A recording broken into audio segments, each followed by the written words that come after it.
Imagine the year 1871. Dieuze is a small town in Lorraine that has just been swallowed up by the German Empire after France's defeat in the Franco-Prussian War.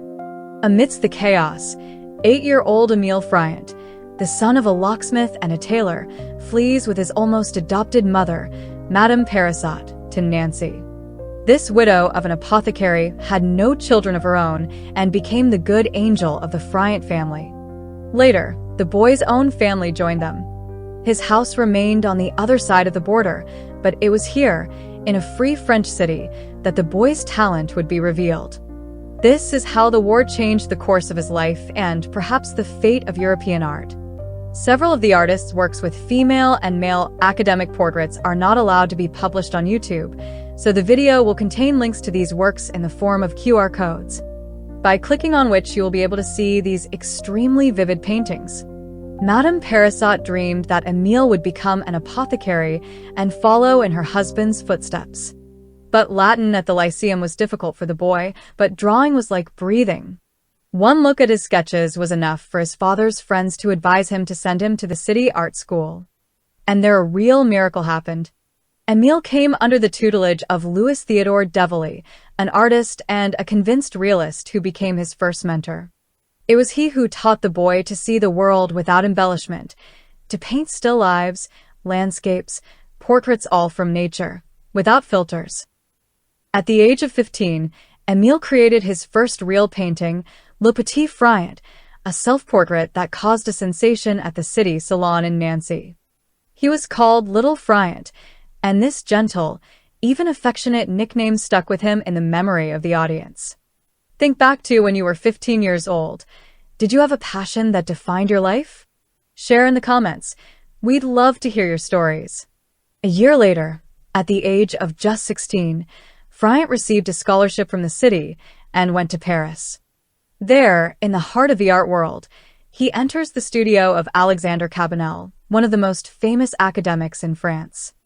There he learns about the rules that shape high art and begins to feel that this path is not for him. Do not forget to like this video if you're interested in such stories.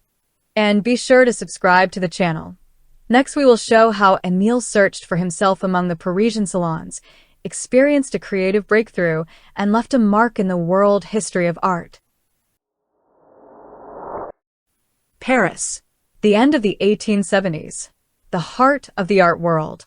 The young Emile Friant has just arrived in the French capital from Nancy with the hopes and ambitions that only a 16-year-old who has already become a small star in his city could have. Imagine, 1879. 16-year-old Emile is standing on the threshold of the studio of Alexander Cabanel, the man who painted nude nymphs for Napoleon III. Paris, a city where Renoir and Monet are already rebelling against the salons, but Cabanel, as an Iron Man of academia, demands one thing from his students: draw mythology, perfect forms, no dirty reality. Cabanel's studio was dominated by discipline, anatomy, correct proportions, an idealized body, a story from myths or the Bible.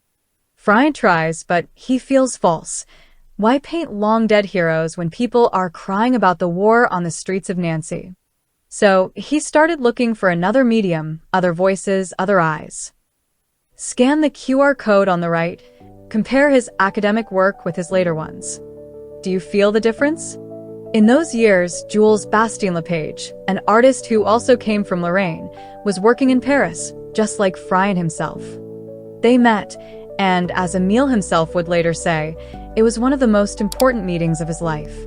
Lepage was a realist, a master of observation and rural subjects.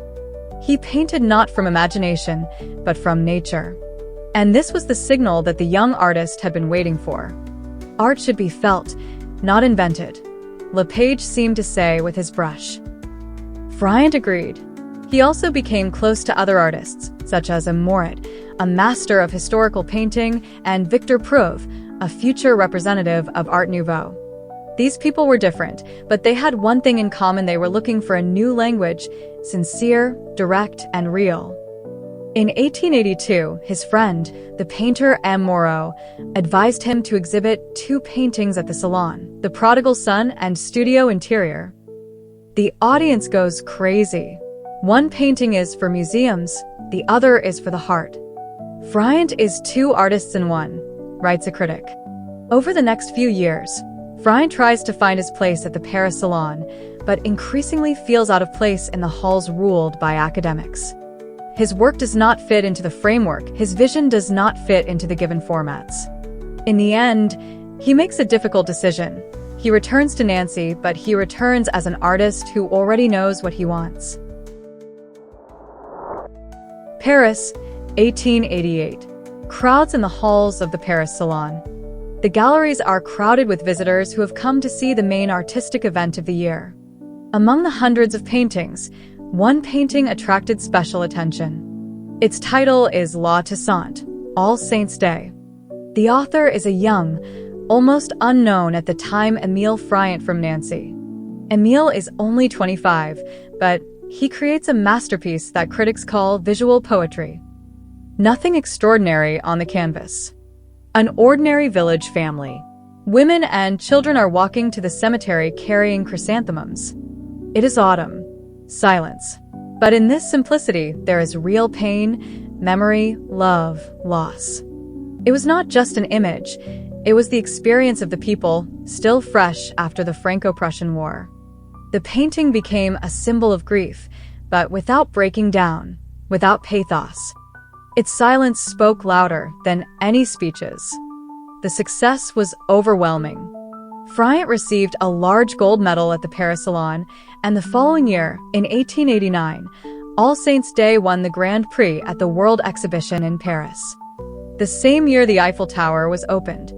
And among all the technical wonders of the era, it was a quiet picture of human pain that became one of its main emotional points. Did you know that this painting is a photograph? Friant used real photographs of the Préville Cemetery in Nancy and painted people's faces from life. His name was already known not only in France but also in Europe.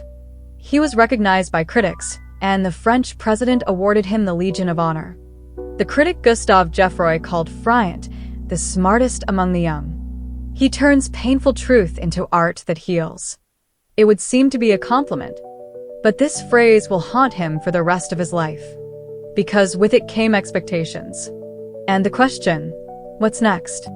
Will the artist be able to maintain his sincerity under the pressure of fame?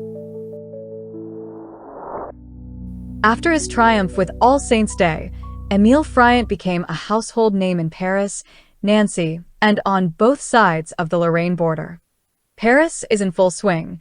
Cafes are crowded with avant-garde artists, but Emile Friant chooses a different path.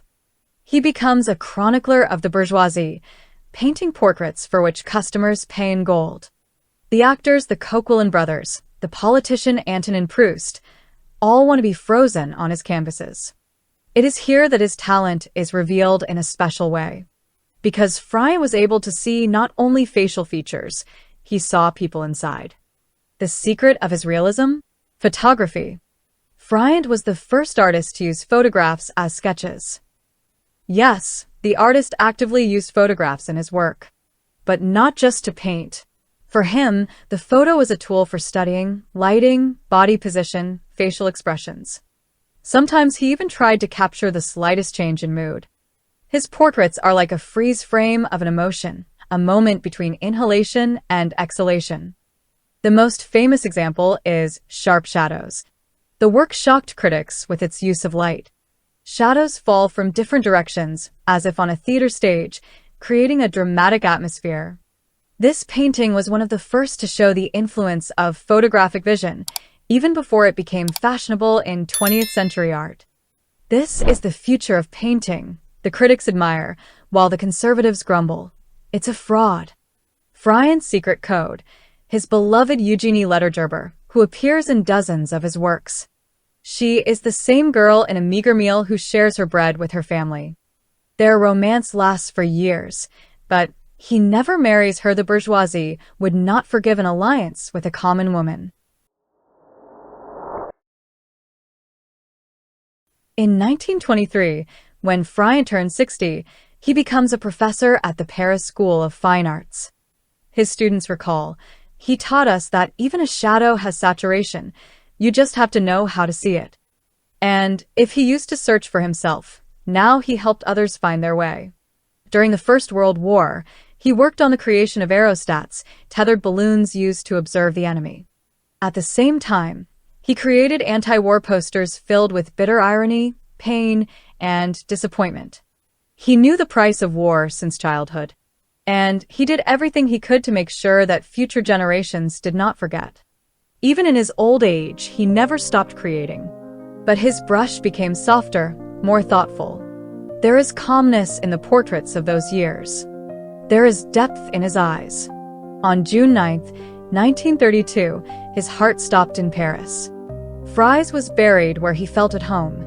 In Nancy, in the cemetery of Préville, the same cemetery that inspired his All Saints' Day. It seems that his grave is a continuation of a silent dialogue with his own masterpiece. The Museum of Fine Arts still houses his painting All Saints' Day, which has become the hallmark of an entire generation. A painting that silently speaks of the most important thing, humanity. Thank you for being with us on this journey through the life of Emile Friant. If you liked the video, please like it to help others find our channel. Subscribe to keep up with new stories about geniuses who changed art, and be sure to leave a comment. Your opinion inspires us to create better content. Thank you for making art a part of your world. See you soon.